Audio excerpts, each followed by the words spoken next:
ओम शांति। आज बाबा के 24 नवंबर 21 के महावाक्य हैं। मुरली का टाइटल है मीठे बच्चे, तुम यहाँ अपनी राजाई तकदीर बनाने आए हो। जितना याद में रहेंगे, पढ़ाई पर ध्यान देंगे, उतना तकदीर श्रेष्ठ बनती जाएगी। प्रश्न है, संगम पर किस श्रीमत का पालन कर 21 जन्मों के लिए तुम अपनी तकदीर श्रेष्ठ बना लेते हो? संगम पर किस श्रीमत का पालन कर 21 जन्मों के लिए तुम अपनी तकदीर श्रेष्ठ बना लेते हो?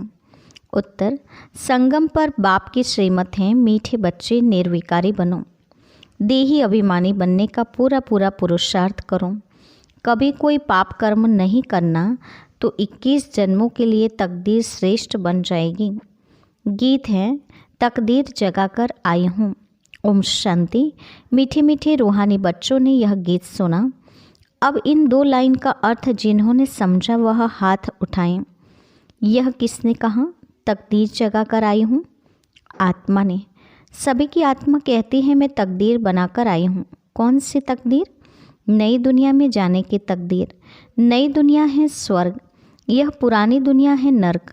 तो यह सब आत्माएं कहती हैं। आत्मा को तो शरीर जरूर चाहिए, तब तो बोले। जीव की आत्माएं कहती हैं हम आए हैं स्कूल में तकदीर बनाने। पढ़ाने वाला कौन है? शिव बाबा ज्ञान का सागर। मनुष्य को देवता अथवा पतित को पावन, नरकवासियों को स्वर्गवासी बनाने वाला वह एक बाप ही है। इस नर्क को आग लगनी है। दुनिया में ऐसा कोई स्कूल नहीं जहां बच्चे कहें कि हम बेहद के बाप के पास आए हैं, अथवा ऐसा भी कोई नहीं जो कहे मैं बाप भी हूँ, टीचर भी हूँ और गुरु भी हूँ। यह ब्रह्मा भी नहीं कह सकते हैं, एक शिव बाबा ही कहते हैं मैं सभी का बाप, टीचर और गुरु हूँ। वही बैठ पढ़ाते हैं। तो अब बच्चों को तकदीर बनानी है। बच्चे कहते हैं हम आए हैं नई दुनिया की राजधानी की तकदीर बनाने। हमको मालूम है कि यह पुरानी दुनिया ख़त्म होनी है। बाप आकर नई दुनिया स्थापन करते हैं। तुम 21 जन्मों का राज्य भाग्य लेने पड़ते हो। गोया तुम राजाई तकदीर बनाने आए हो, यहाँ राजयोग सीख रहे हो। यह गीत तो बल उन नाटक वालों का बनाया हुआ है, परंतु इसका अर्थ फिर समझाया जाता है। जैसे बाप सभी वेदों शास्त्रों का सार बैठ समझाते हैं। इस समय सारी दुनिया में है भक्ति। सतयुग में भक्ति मंदिर आदि होते नहीं।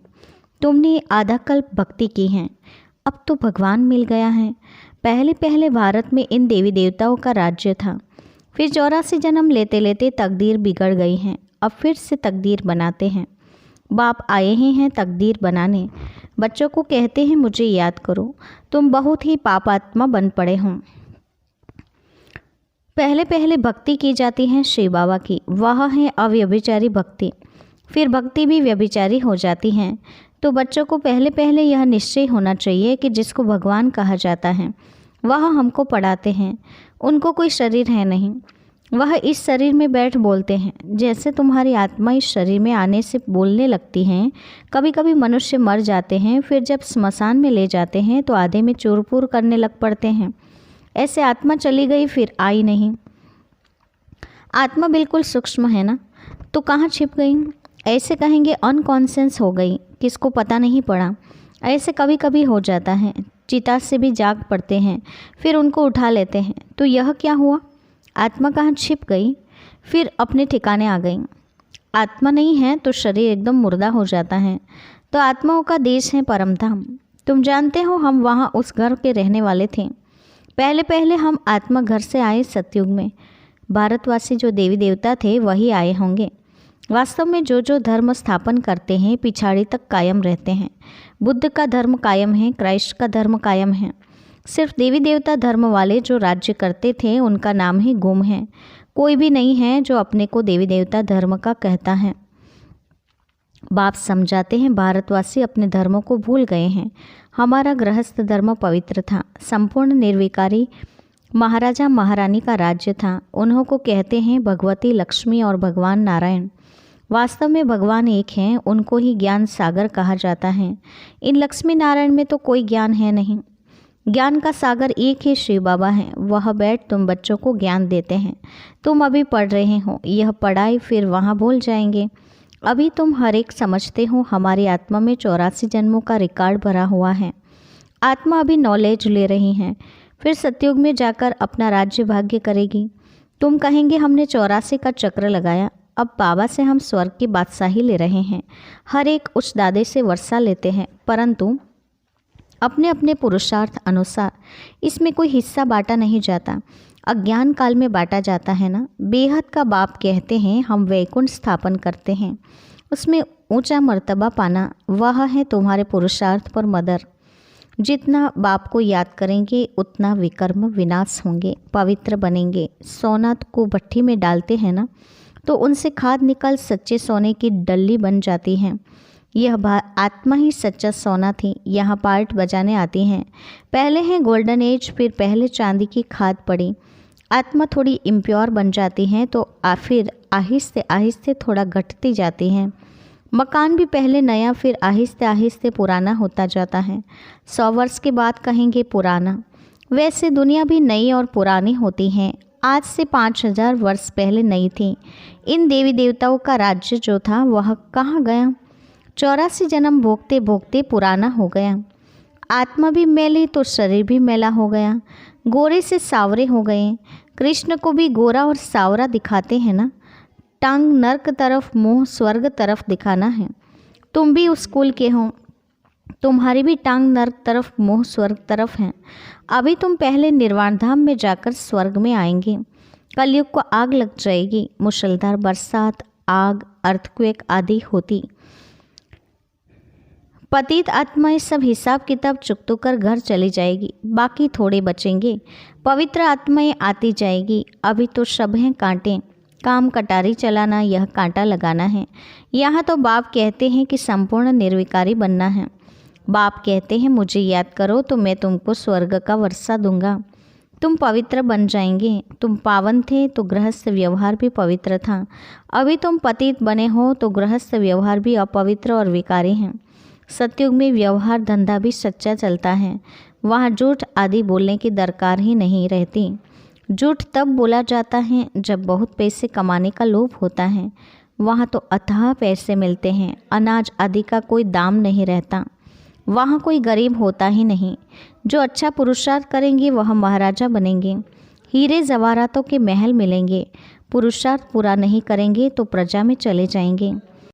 राजा रानी फिर प्रिंस प्रिंसेस सारा घराना होता है ना। फिर प्रजा में भी नंबरवार साहूकार और गरीब प्रजा होती हैं, वहाँ तो सब पवित्र होंगे। राजा रानी वजीर भी एक, वहाँ कोई बहुत वजीर नहीं रहते। राजा में ताकत रहती है राज्य चलाने की। तो जैसे बाप समझाते हैं तो बच्चों को भी समझाना चाहिए। हम भारतवासी देवी देवता थे, सतयुग में हमारा राज्य था, गृहस्थ व्यवहार में हम पवित्र थे, स्वर्गवासी थे, फिर पतित बनते बनते नरकवासी बने हैं, फिर स्वर्गवासी बनते हैं। यह खेल बना हुआ है। स्वर्गवासी एक जन्म में बन जाएंगे, फिर नरकवासी बनने में 84 जन्म लेने पड़ेंगे। सीढ़ी में बड़ा क्लियर दिखाया हुआ है। अभी बुद्धि में आया है कि हम जाकर स्वर्ग में राज्य करेंगे। अभी बाप से वर्षा ले रहे हैं। बाप ही सत्य बताकर नर से नारायण बनाते हैं। वे लोग तो जो सत्यनारायण की कथा सुनते हैं वह कोई नर से नारायण बनते नहीं, तो वह कथा झूठी हुई ना। यहाँ तुम बैठे ही हो नर से नारायण बनने के लिए। वह ऐसे थोड़ी ही कहते हैं कि पवित्र बनो, मामेकम याद करो। सत्यनारायण की कथा पूर्णमासी के दिन सुनाते हैं। अब इस समय पूर्णमासी कहा जाता है 16 कला चंद्रमा को। जब पिछाड़ी होती हैं तब चंद्रमा की लकीर जाकर रहती हैं, जिसको अमावस कहते हैं। अमावस माना अंधियारी रात। सतयुग त्रेता को दिन, द्वापर कलयुग को रात कहा जाता है। यह सब पॉइंट समझने की हैं। ये श्री बाबा बैठ पढ़ाते हैं। वह बाप भी हैं, टीचर भी हैं और गुरु भी हैं। इनमें प्रवेश कर आत्माओं को पढ़ाते हैं। बाप कहते हैं जैसे इनकी आत्मा भ्रुकुटी के बीच में बैठी हैं, मैं भी आकर यहाँ बैठता हूँ, तुमको बैठ समझाता हूँ। तुम पहले पावन थे, फिर पतित बने हो। अब मुझ बाप को याद करो। पवित्र बनने बिगर घर वापस जा नहीं सकते। पवित्र बनेंगे तब उड़ेंगे। सब पुकारते भी हैं, हे पतित पावन आओ, पावन बनाओ तब हम उड़ें, अपने घर मुक्तिधाम में जाएं। वहाँ है हम आत्माओं का घर। पतित घर जा नहीं सकते। जो अच्छी रीति शिक्षा को धारण करेंगे तो जल्दी स्वर्ग में जाएंगे, नहीं तो फिर देरी से आएंगे। नए मकान में आना चाहिए ना, नए मकान में मज़ा है ना। पहले पहले सतयुग में आना चाहिए। मम्मा बाबा सतयुग में जाते हैं, हम फिर देरी से क्यों जाएं। तुम भी फॉलो करो ब्रह्मा को, बाप को याद करते रहो। कोई बात में तकलीफ़ होती है तो शिव बाबा से पूछो, श्रीमत से ही श्रेष्ठ बनेंगे। पुरानी दुनिया में तो 5 विकारों रूपी रावण की मत पर चलते आए हो। पहले पहले है देह अभिमान, अभी तुम बच्चों को देही अभिमानी बनना है। मैं आत्मा परम धाम की रहने वाली हूँ, उनको शांति धाम कहा जाता है। ऐसी ऐसी बातें दूसरा कोई समझा न सके, बाप ही समझाते हैं। तुम्हारी आत्मा इन आर्गन्स से सुनती हैं। सतयुग में कभी शरीर खत्म होता नहीं है, यहाँ तो बैठे बैठे अकाले मृत्यु हो जाती है। सतयुग में ऐसी कोई बात होती नहीं, उसको कहा ही जाता है हेवन, स्वर्ग, पैराडाइज। फिर हम चक्र लगाकर पुनर्जन्म लेते लेते 84 का चक्र पूरा किया है। फिर बाप आकर बच्चों को स्वर्ग का मालिक बनाते हैं। अभी तुम नई दुनिया के लायक बने हो, अभी तो नर्क हैं। अभी तुम आए हो नरकवासी से स्वर्गवासी बनने की तकदीर बनाने। कहते हैं हम शिव बाबा के पास आए हैं तकदीर बनाने। कल्प हर 5000 वर्ष बाद हम तकदीर बनाते हैं। हम स्वर्गवासी बनते हैं, फिर रावण राज्य शुरू होने से हम विकारी बन जाते हैं। अभी सब विकारी पतित हैं, तब बाप आकर नई दुनिया स्थापन करते हैं। नई दुनिया में सिर्फ तुम बच्चे ही होंगे, बाकी सब शांति धाम में चले जाएंगे। ऊपर में आत्माओं का जाड़ है, फिर अपने अपने समय पर आएंगे। जब हमारा राज्य होगा तो वहाँ और धर्म वाले होंगे नहीं। फिर द्वापर में रावण राज्य शुरू होगा। यह सब बातें अच्छी रीति धारण करनी है। यह नरकवासी से स्वर्गवासी बनना है। नरकवासी मनुष्य को असुर और स्वर्गवासी मनुष्य को देवता कहा जाता है। अब सभी आसुरी स्वभाव वाले हैं। अब बाप बैठ पुरुषार्थ कराते हैं। बाप कहते हैं पवित्र बनो, हर बात में पूछते रहो। कोई पूछते हैं कि बाबा धंधे में झूठ बोलना पड़ता है, झूठ बोलने से थोड़ा पाप बनेगा। वह फिर बाप को याद करते रहेंगे तो पाप कट जाएंगे। आजकल की दुनिया में सब पाप करते रहते हैं, कितनी रिश्वत खाते रहते हैं। ये प्रदर्शनी का चित्र मैप्स हैं, ऐसे मैप्स कहाँ होते नहीं। अगर कोई देखकर कॉपी करके बनाए भी, परंतु उनका अर्थ कुछ भी समझा नहीं सकेंगे। प्रदर्शनी मेले में बहुत आते हैं। कहा जाता है 7 रोज के लिए समझने आओ तो तुम स्वर्गवासी बनने लायक बन जाएंगे। अभी नरकवासी हो। सीढ़ी में देखो कितना क्लियर है। यह है पतित दुनिया, पावन दुनिया ऊपर खड़ी है। अभी तुम बच्चे शिव बाबा से प्रॉमिस करते हो, बाबा हम नरकवासी से स्वर्गवासी जरूर बनेंगे। अभी तुम तैयारी कर रहे हो शिवालय में जाने के लिए, इसलिए विकार में कभी नहीं जाना। तूफान तो माया के बहुत आएंगे, परंतु नंगन पतित नहीं होना है।